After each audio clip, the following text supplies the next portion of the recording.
What if we told you one of Africa's God poorest damn. nations just paid off a I swear, whopping man, you know. $4.79 billion in Hallelujah. debt without a dime from the West? It's just Sounds beginning. impossible, right? It's We'll do it, Burkina we'll do Faso it flipping the script and saying, we again don't and need you, West. again. This little-known country is showing the world how Listen to break to free me, from the Jeff. chains of Western financial Let's go. aid. So, here's the real question. Why are we still worshiping the idea that Africa It's can't just stand on business. its own 2 feet? The West says Africa is dependent, too dependent. That's But it, man. Burkina Faso is proving them all wrong. They just paid their national debt without relying on anyone else. Imagine that. A country that's often written off as one of the poorest in Africa, taking control of its financial future and doing it all on its own. But how? Let's find out.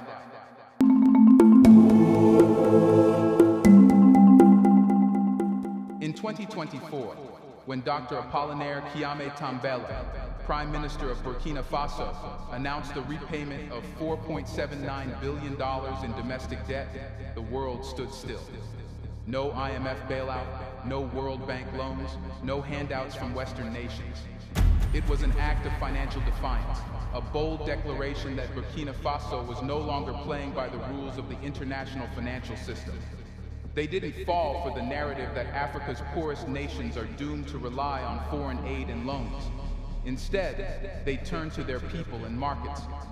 In a region often defined by its dependence on Western financial support, Burkina Faso rewrote the script. But how did this small, landlocked country, often written off as a financial basket case, manage to pull off such a monumental feat? How did Burkina Faso pay off nearly $5 billion in debt, all while navigating a volatile political and security landscape? The answer lies in a series of calculated strategic moves that turned domestic debt into an economic lifeline. The first key strategy that allowed Burkina Faso to pay off its debt was a complete shift in the way it approached financing. Instead of relying on foreign loans or aid from Western institutions, Burkina Faso turned inward. The government issued bonds to local investors, businesses, banks, and individuals within the country who had been growing increasingly confident in the country's leadership and economic prospects. At first glance, it might seem counterintuitive for a country facing economic challenges, including security threats from insurgent groups, to encourage domestic borrowing. But Burkina Faso's leadership recognized that a growing sense of national pride and unity, combined with an evolving financial infrastructure, created the perfect storm for tapping into local markets. By issuing government bonds on the local market, Burkina Faso created a channel through which domestic investors could directly fund the country's debt repayment. This strategy was rooted in trust. Burkina Faso's leadership cultivated a sense of confidence in their ability to manage the country's financial future. As the government promoted fiscal discipline and a commitment to infrastructure development, local investors were more willing to lend to their nation. Burkina Faso was no longer dependent on foreign markets or international banks, but instead relied on the financial strength of its people. This move helped shift the national mindset, from a reliance on foreign aid to a belief in homegrown solutions. The results were staggering. Investor confidence soared, and Burkina Faso managed to tap into an untapped domestic resource, local capital. By focusing on this strategy, Burkina Faso showed that local debt can be a powerful tool for self-sufficiency. That's why dialogue like the one today is very important in terms of a common understanding of governance. The attitude of adult supervision has to be left in the past. One of the most impressive aspects of Burkina Faso's debt repayment strategy was the government's ability to maintain investor confidence despite the country's turbulent political and security environment. The threat of terrorism and the ongoing conflict in the Sahel region had put significant strain on the country. Yet Burkina Faso's leadership navigated these challenges with skill, maintaining a stable financial environment that allowed them to continue issuing bonds and raising funds domestically. In a country where instability often leads to economic flight, where investors typically flee in fear of conflict, Burkina Faso did the opposite. The government took steps to ensure that its bond market remained attractive to investors. The Prime Minister and his team emphasized transparency, clear fiscal management, and a commitment to reducing the national debt. They proved to investors that even amid the crisis, Burkina Faso had the resilience and determination to weather the storm. Here's a reminder to please like and share the video and subscribe to our channel to watch more videos on Black culture, history, civilization, and identity. Let's continue now. Another factor that helped build investor confidence was the country's strategic use of its natural resources. With mining being one of Burkina Faso's main economic drivers, the government was able to leverage the revenues from its gold industry to back up its domestic debt. This gave investors an additional layer of security, knowing that the government had valuable resources that could be tapped into if necessary. In the face of external pressures, Burkina Faso made a choice that few other African nations would consider. They took control of their financial future and communicated their resilience to investors. Instead of bowing to the West's demands for political change or fiscal austerity, they chose to rely on their financial ecosystem. And it worked. While the government was issuing bonds, the broader Burkinabe financial system played an important role in ensuring that these bonds were purchased and that funds flowed back into the country. Burkina Faso took active steps to mobilize local savings.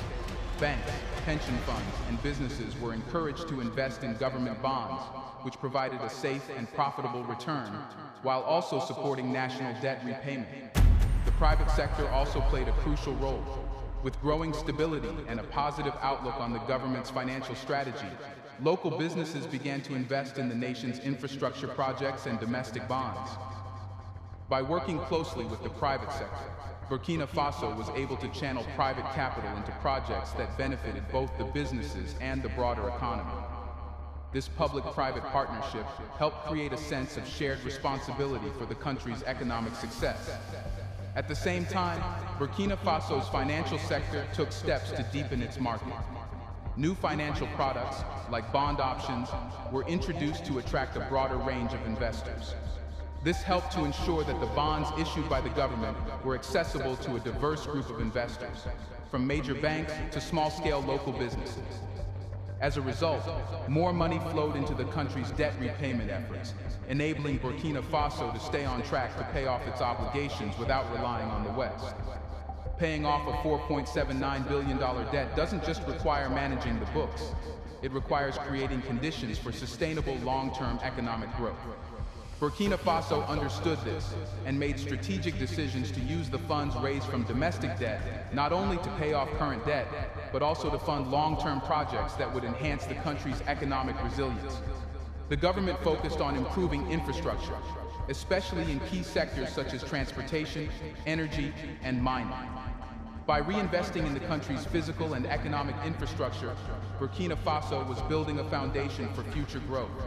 This infrastructure development was not only crucial for internal economic growth, but also to enhance the country's attractiveness to foreign investors, those looking for a stable, growing economy in West Africa.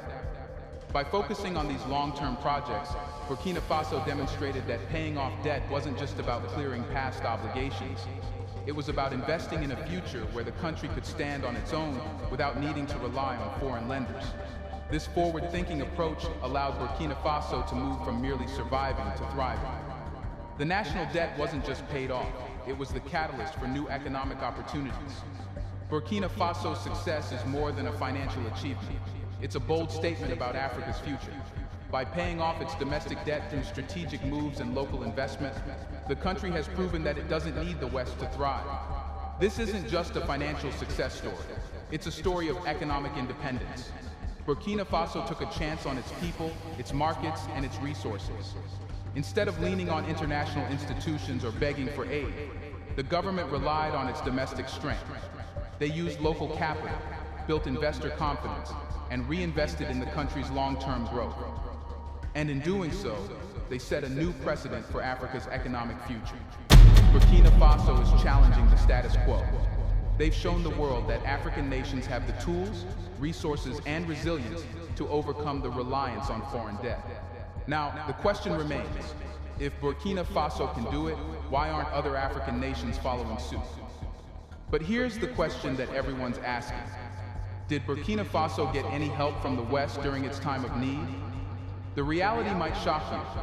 Instead of the typical support you'd expect in a crisis, the West, led by the European Union and various Western powers, turned its back on Burkina Faso. Instead of offering assistance or collaboration, they chose to freeze all aid and impose sanctions after the military coups that shook the country in 2022. A major story here. Niger, ECOWAS plans fresh sanctions on Burkina Faso and Mali when talks fail. Imagine this: Burkina Faso, already amid internal turmoil, fighting against insurgencies, dealing with security issues, and struggling to rebuild after a political shift, looked to its supposed Western partners for support. What they got in return was not solidarity, but punishment. The European Union, along with other Western nations, suspended financial aid, including vital development funds.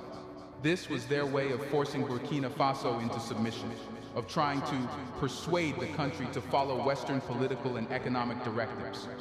The message was crystal clear: if you don't play by our rules, we'll make you pay. The sanctions, part of a broader strategy to exert control, weren't just a slap on the wrist. They were designed to destabilize the country further. The West hoped to pressure Burkina Faso's leaders to step down and abandon their military-led government, which had risen to power after ousting the previous civilian leadership in a coup. Essentially, the West's strategy was to make the country suffer, hoping that the people would turn against the government and demand a return to the status quo, which meant bowing to Western demands for political and economic reforms. But what happened next turned the tables. Burkina Faso didn't collapse in chaos or beg for assistance. Instead, the government did something unprecedented. They decided to chart their course. The country's leadership, led by President Ibrahim Traoré, faced immense pressure, but refused to bend to Western pressures. They didn't ask for forgiveness, and they didn't grovel for foreign aid. They took matters into their own hands. This wasn't a rash decision made in desperation. It was a calculated, bold move. Burkina Faso made a choice that many African countries dare not. They decided they didn't need the West to survive. Instead of relying on international financial institutions like the IMF or World Bank, Burkina Faso turned to its people. The country decided to lean on domestic resources, its people, its local markets, and its financial systems. This was a powerful and revolutionary act, especially considering the political and security chaos surrounding the country. It's not easy to reject international aid, particularly when many African nations are often told they can't survive without it.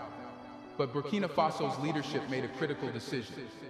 They would not continue to be part of the narrative that Africa is helpless. They understood that the West had often seen African nations as perpetual beggars, unable to stand on their own without foreign assistance. Burkina Faso decided to change the narrative entirely. Examples of right or wrong conduct can be found everywhere. We must avoid the temptation to reduce Africa to the lowest common denominator with blanket judgments and generalizations. The decision to reject Western aid and sanctions marked a pivotal turning point for Burkina Faso. Rather than folding under international pressure, the country chose to embrace a new path, one of self-reliance. No more dependence on the West's handouts. No more waiting for international donors to decide Africa's fate. Burkina Faso's leadership pivoted to a strategy that was radical in its simplicity. They turned to local markets for support, rallying businesses, banks, and individual investors to back the government's efforts. This decision wasn't made on a whim. The government knew that if they were to succeed, they needed to build trust and confidence at home. This was the real challenge, convincing the Burkinabe people and local investors that they could raise funds internally and rely on themselves.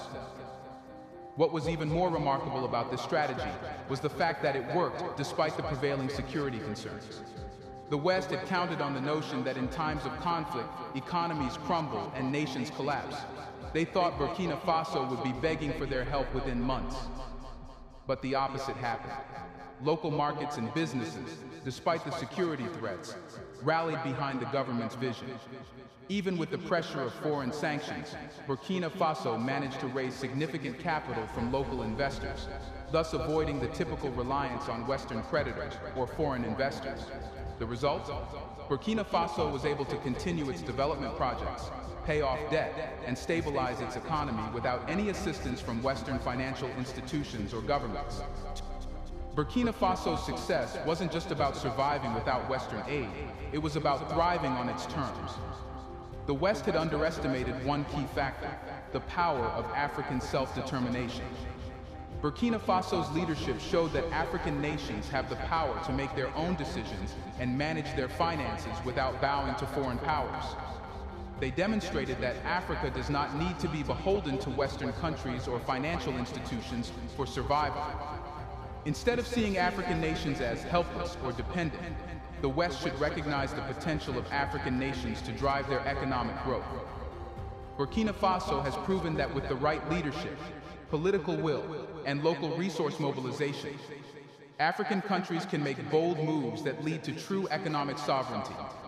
It's a stark contrast to the typical narrative that has been pushed for years, one where Africa is painted as always needing help, always struggling to meet basic needs, and always dependent on the West for everything. But Burkina Faso, by taking a stand against Western pressure, has completely shattered this stereotype. They've shown that when African nations take control of their economies and resources, they can achieve financial independence without the need for Western aid. This success isn't just a win for Burkina Faso, it's a message to the rest of Africa. You don't need to ask for permission to thrive. The question now becomes, why are so many other African countries still holding on to Western aid as if it's their lifeline? Why do many African nations continue to perpetuate the narrative of dependency, waiting for Western powers to provide a handout? The truth may be uncomfortable for many, but the answer is clear. It's a cycle that benefits the West more than it benefits Africa. For years, the West has created a system that allows it to extract vast amounts of wealth from Africa, all while keeping African nations dependent on foreign loans and aid. The narrative of Africa as a continent in need is not a coincidence. It's a strategy. Western financial institutions and governments have long profited from Africa's dependency. From debt repayments to the profits made by multinational corporations, the West continues to profit off Africa's resources, both directly and indirectly. But Burkina Faso has shown that this cycle doesn't have to continue. The country has shown the world that Africa can take control of its future without relying on foreign aid. Yet many African nations still cling to the idea that Western aid is the only solution to their problems. Why? The truth might shock you, but the real question is, will more African nations take Burkina Faso's lead and reject foreign aid?